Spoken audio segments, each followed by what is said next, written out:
Hey! MC Sean Love, or as they know me in the beatmaking world, Metal Gear Solid Beats. Yeah, man. I said I wouldn't be back, but I decided after getting 50, I waited. You know, I sat and I thought about it. I was like, you know, the haters are gonna have me stop making these videos, and I still got 5 SP-1200 videos to go, you know, before the series ends. And then I was planning on doing the MPC 60, right?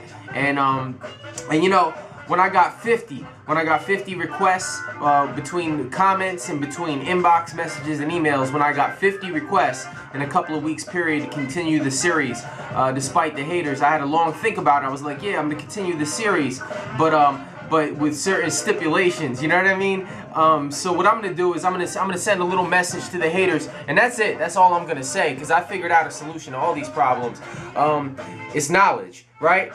Basically, it's a problem of mathematics, right? And I don't mean to talk to haters like they're babies, but today we're gonna be doing something fresh. It's James Brown Day, and I'm only gonna take 0.3 seconds from James Brown. But I want to throw a little James Brown on my beat today. Before I do, I want to talk to y'all about the continuation of the series and what I got to do with the disrespectful pricks that are coming into the thread and dropping bombs on me and this and that. And I'm gonna teach. You know, I'm gonna use it as a teachable moment, they call it.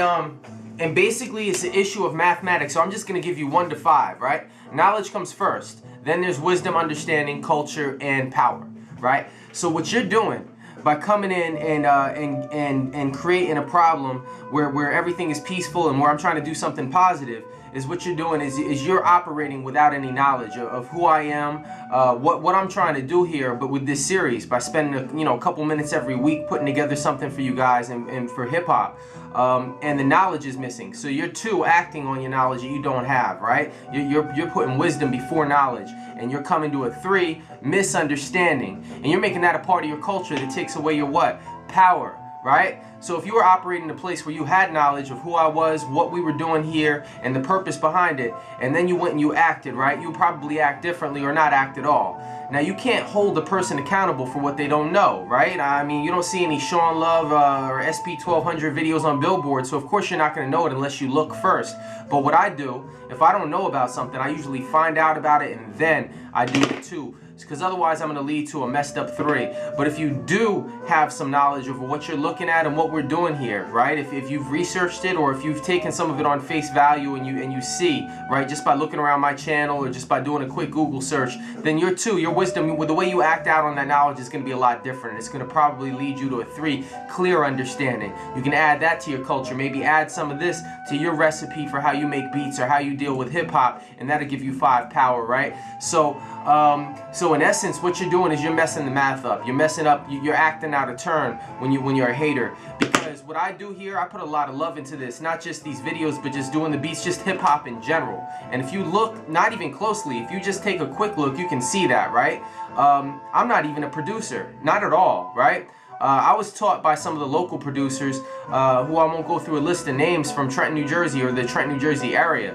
One of which, Tony D, is responsible for some of the best music that came out of the East Coast from like 87 to 92. And you can look that up and you can verify that that's true. You know, from YZ to Poor Righteous Teachers, and that's the legacy that I come from. And I'm not even half of the producer that he is. In essence, if you cut him in a 3rd in terms of his skills and his abilities, that's like a mountaintop for me, because I'm an MC. I'm an MC. Why don't you go look? I just dropped a new music video, Another Level. Check it out on my channel, and you're gonna see that I'm an MC. That's what I do. This beat thing is something on the side. This is separate, because back in the day, the time period I come from, you did more than one thing. You could be an MC, a beat maker, a DJ, a break dancer. You could do a whole bunch of things. I'm gonna show you something just to verify some of this. I'm getting comments like, you know, this guy's not real hip hop. This picture was taken in 1989. That's me, 1989, right? So that tells you that 24 years ago, when I was a 12-year-old kid, this was a part of my life, right? I'm hearing, oh, this guy must be from the suburbs. Why is he talking like a wigger? Let me ask you a question. Does this picture from 1991 look like it was taken at the suburbs, right? So you don't know how my verse went in that little street battle, in that projects battle out in Trenton, New Jersey. You don't know how that verse went, right? It went good. But all you need to know is that back in '91, when I was a child, I had the balls to go to a place like that and stand on my 2 feet. Back before white kids were getting participation trophies for doing hip-hop music. You know, hey, welcome. Come on in, guys. Water's warm. Nah. It wasn't like that back in the day. So there's a deep cultural background when it comes to hip hop that I come from, and those are the people that are not here anymore, that passed away, R.I.P., or the people that have just fallen off and just let the industry beat them into submission, where they don't do music anymore. So I stood through all that throughout that whole entire time period, so I could be here right now. I mean, some of you guys weren't lucky enough to be in a place and time in a corner in the universe where you could kick it back in '91 when hip hop was hip hop. And so basically, this is an extension of that time, because whatever existed in the past, I carry that through with me, all right? If I could have a doorman at the front door, everything that I participated in or did that made you first recite Big Daddy Kane, No Half Steppin', Rakim, I Ain't No Joke, Slick Rick Children's Story, before you were allowed in the door, I would. And those of y'all that wanted to be involved in hip-hop and didn't know that, you probably go learn it and come back. Rappers stepping to me, they want to get some, but it's the Kane, so yo, you know the outcome, because I have a responsibility to represent a legacy of where I come from and who I came up with. And if you disrespect me, you disrespect them. If you disrespect me now, you disrespect the 12-year-old that had dreams in that little picture I just showed you and carried that dream through to the time he's in his mid-30s, me, right? Without the promise of gold, without the promise of money, but just with the promise of still doing it, even if it's in a little 4-corner room, right? Smaller than any other producer that has big dreams and claims works in. I'll still do it in this little room. And if you make the room smaller, I'll still do it in that room. You know what I mean? And if you come here and you try to piss on my parade, then I'm going to X you out, son. I'm going to delete your shit and I'm going to block you is the bottom line, right? So, I mean, if you want to be involved in this, that's cool. Come in, make comments. If you disagree with me, that's fine. We can go back and forth and talk it out. But as far as disrespect, kill it. We're going to move on from here. And the way I'm dealing with the disrespect from now on is I'm just blocking you out. I'm going to run you from the root of civilization over the hot Arabian desert into the caves of West Asia, as they now call it Europe, taking everything from you but the language and making you walk every step of the way. Hey, I got a record that I've been wanting to sample for a while. I dug it out. And I also want to throw, I feel like I want to have, like, you know, you ever feel like you want a little spice or flavor, a certain type of flavor in your meal? Well, today I want a little James Brown funky drummer, right? But I want to use it in a typical way. I want to use funky drummer in a way that is not, just like as like a sprinkling, you know what I mean? Like as an accent, not as the bulk of my meal, right? And I'm not going to have a lot of time because the samples I'm going to take are going to take up most of my 10 seconds. So I'll probably have like 0.3, 0.4 seconds left for James when I'm done. And we're going to see what we come up with, all right? All right, so first, I'm going to be pulling out this Disinherited record, right? And if you listen to a lot of the stuff that's on this record, you're going to see, and I think, you know, shout outs to my man Late Bloomer. I think I got this from my man Late Bloomer. I'm not sure. But another ill beat maker from New Jersey. And anyway, this is a dope record, and it's got basically, when you listen to it, it sounds almost like you're listening to a play, you know? And that can be dope because, you know, when you hear a play, you know, and you know, you ever get secretly inspired, you listen to a play, you're like, damn, they're killing that shit.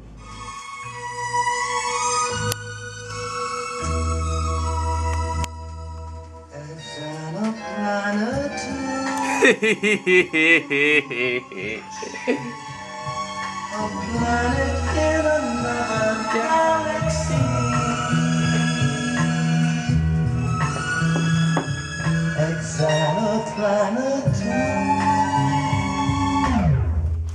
Alright, so I got my samples in the SP-1200. We've already gone over how to take samples in here. We've already gone over how to truncate samples in the SP-1200.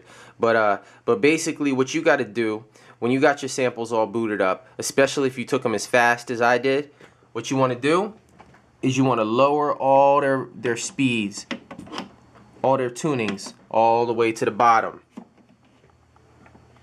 And you got to be careful because these sliders serve multiple purposes. So, you know, just because it's down there for that, when you use it for another function, it might still be down there and you've got to reorient yourself. And I'm going to see how these sound once they've been slowed down quite a bit. And I took as much as I could.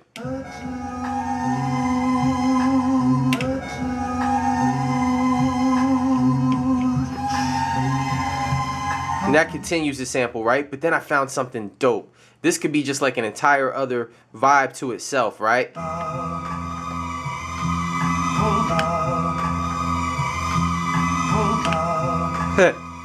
Right? But I was listening and I was like, let's copy that into a bass over here, right? Right? Oh, yeah. So when we put them together, you get a thickness.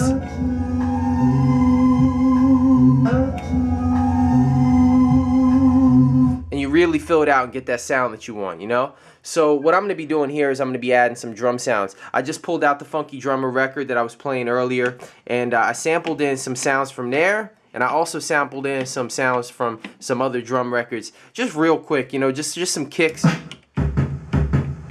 some snare. Oh, feel that. Ooh, it's like molasses. You feel that, right? And then,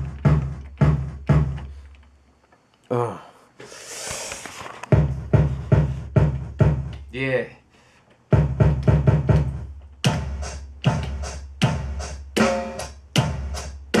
I kind of like that because it reminds me a little bit. So what you want? And when it's coupled with this, it's going to add a little thickness to it. It's going to add some body to the snare and, of course, to the kick. Right? Okay, so you're doubling up these drums to make them sound fresh. And what I want to add is an accent in there when I'm just, you know.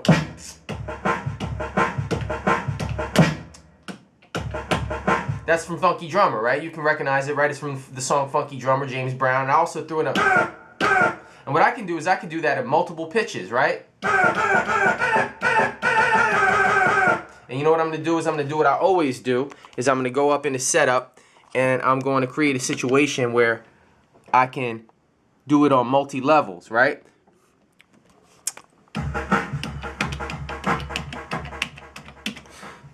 And that's not always good enough for me. What I might want to do it is on multi-levels, and I'll do it in multiple speeds, right? Right? So I'm going to play with it. I'm going to use that James Brown as an accent. And, you know, that's just like a little wink. Like, yeah, Funky Drummer. You know James Brown, Funky Drummer. You throw it in there and you just kind of make it slow in the beat. Like, you don't want to have a boom, boom, chat.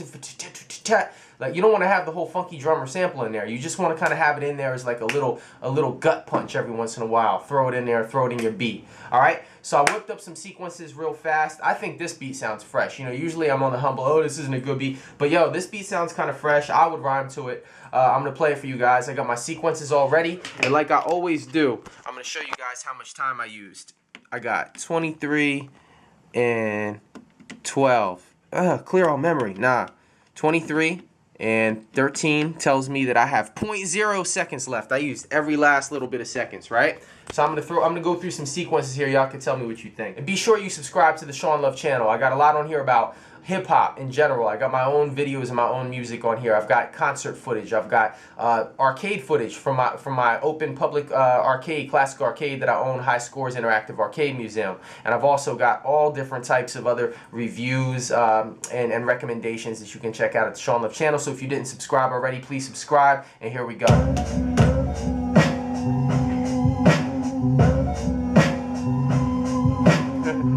Continue it, right?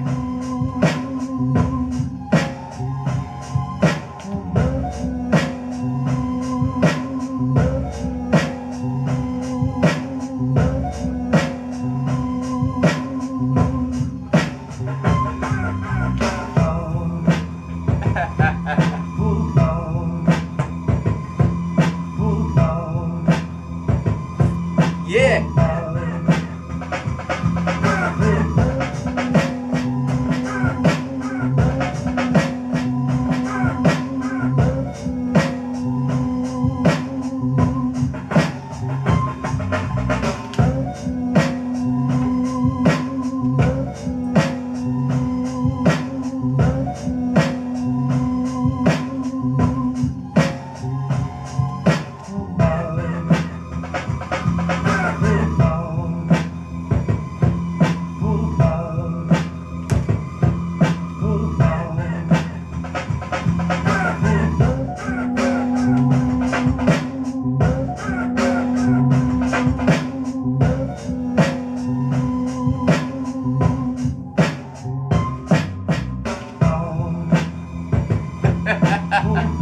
That's all she wrote, man. All right, y'all.